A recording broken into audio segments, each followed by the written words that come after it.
So it's time to get into the review or the preview of this week's matchup against the Atlanta Falcons. Let's start with the defensive side of the ball. Be clear, Matt Ryan's a guy that is still a top half of the league in this quarterback position. He's definitely one of the best still out here doing it, man. I know people like to say, "Oh, Matt's not this, Matt's not that." Matt against the Carolina Panthers is a damn MVP every time he plays it. So I can't sit there and say Matt Ryan ain't got it no more. Kyle Pitts is starting to come into his own. A guy that, again, would scare me because matchup-wise, where or how do we match up with a guy like this? Jeremy Chin is going to seem to be the designated guy to take on Kyle Pitts. In that matchup, man, I'm not going to lie to you. You may want to take your best corner. You may want to take one of your better corners, which will be Stephon Gilmore if he's available. And that'll be big this week. The Panthers do have guys that are looking to be coming back. Justin Burris, Miles Hartfield, Shaq Thompson. Very huge additions back to this defense. Now, I think could help this defense get back to where they were in the first month of the season. Jeremy Chin versus Kyle Pitts, though, I don't see that going the way people would like to think it'll go. I'm not gonna lie to you. I just couldn't see that. The Falcons aren't a team that's been able to just generate much rushing offense right now. I mean, you look at them right so far this year, averaging 87 yards on the ground. That'll be a bit. If they're quarterback Patterson, their leading rusher. I'm just trying to set the scene here. It's gonna be on whether our back end and our front line can get the pressure. Brian Burns, is a guy that I haven't called out his name a whole lot. He's a guy that needs to be held accountable for his performances, man. He's got to start getting home. He's got to start finishing plays off. He's close. He's there. He's winning on pass rushes. Finish the job, man. I think the Panthers really need him to elevate his game to that next level and become the guy that we've said you could be, and win consistently, bro. Win consistently. That's the biggest thing here. But the biggest thing here is going to be how do you create pressure? You know what I'm saying? When these different blitzes and things like that, teams are starting to just go with the quick game. Quick game has been a way to be able to get this Panther defense out of sync. Reverses, play action boots, things of that nature have been able to get this Panther defense out of sync because of how fast and aggressive we play under Phil Snow. It's got to start with the front line. It's got to start with our edge rushers. Hassan Reddick, Brian Burns. Interior pressure, Daquan Jones, Derrick Brown. It's got to start in the trenches, man. We always talk about it, but if you win there, you'll win everywhere, man. It's got to start with that front line. The biggest key here is, can you create pressure? Jeremy Chin, look, can you do your job, man? I'm not gonna lie to you, bro. I just don't see Jeremy Chin winning these matchups against Kyle Pitts and Calvin Ridley this week. He won't be matched up against Calvin Ridley, but you'll see. But you know what I'm getting at here. Our back end, I mean, Stephon Gilmore, if he's back, plays a huge part in what we can do in the passing attack.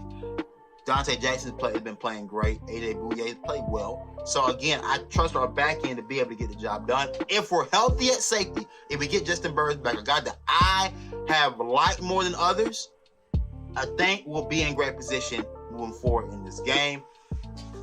Now we got to get to the headache we call our offense. Look, man, the formula is simple every week. Take care of the football. Protect the quarterback. You probably got a shot. Probably. You should have a shot. Ultimately, though, you just have to be better. Sam Darnold has to be better. And it's a time where we got to quit coddling this young man and say, bro, you got to go be an NFL quarterback, man. Make plays. Do something. Make routine plays. Go through your reads. Go through your progressions. You know what I'm saying? Take care of the football.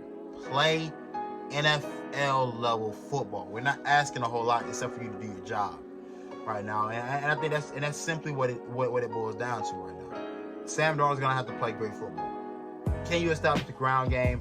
You didn't last week, and that was a big part of what we went in the last week saying you got to establish the ground game. The ground game would need to be established every week. We're gonna have to keep this ball out of Sam's hands as much as we possibly can, because bad things are starting to happen with this guy. And for a guy that's supposed to be an NFL level quarterback, he's not able to respond to the mistakes. And that's a big issue. Tyler said this week. He loses himself, he loses his head, and we can't recover. We can't reel him back in. And that's a big issue for us. Starting out fast will be important. Starting out, clean will be important. Can you go down your first drive and go execute a touchdown drive, engineer a touchdown drive? Your first 10 to 15 plays are usually scripted in the NFL anyway. Pull out your best 10 to 15 because you're gonna need that to be able to get this offense started on the right foot and be able to maintain games. I think that the reason why you're not able to maintain success is because the quarterback play is not great enough to maintain success throughout 4 quarters of a game. And the Atlanta defense, for what it's worth, does a good job against the run. The passing game, they are a little leaky, but again, it's a real plays good football. We are a team right now that we have to take care of the football. We're going to have to just engineer offense around Sam Darnold. And I thought they would have did that more with Shi Smith. He only got a couple touches, a couple targets, just doing different things. They signed a bunch of receivers. They're gonna try to do something here. They're gonna try. I imagine the game plan will be a little bit spicier coming into this week. I just can't imagine if you can lose 5 consecutive games and keep this locker room intact, man. But I mean, hopefully, we're able to figure it out. But let's get into the final score prediction. Look, man, Vegas has the Falcons by -3, and I do as well.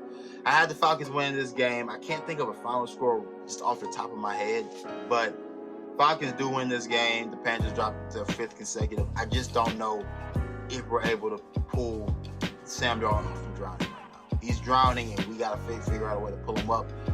I don't know if he figures it out this week. Hopefully he can for his sake and everyone's sake in that locker room. But I just don't know, man. I just can't see it happening. But I do have the Falcons winning this game. We'll go with the score of, let's say, 24-13. Panthers figure out to score 13 points. Late touchdown probably puts the Falcons over the top. And that's all I got for you this week, man. So, you know what it is, man. It's your boy, Shantis, and I'm out.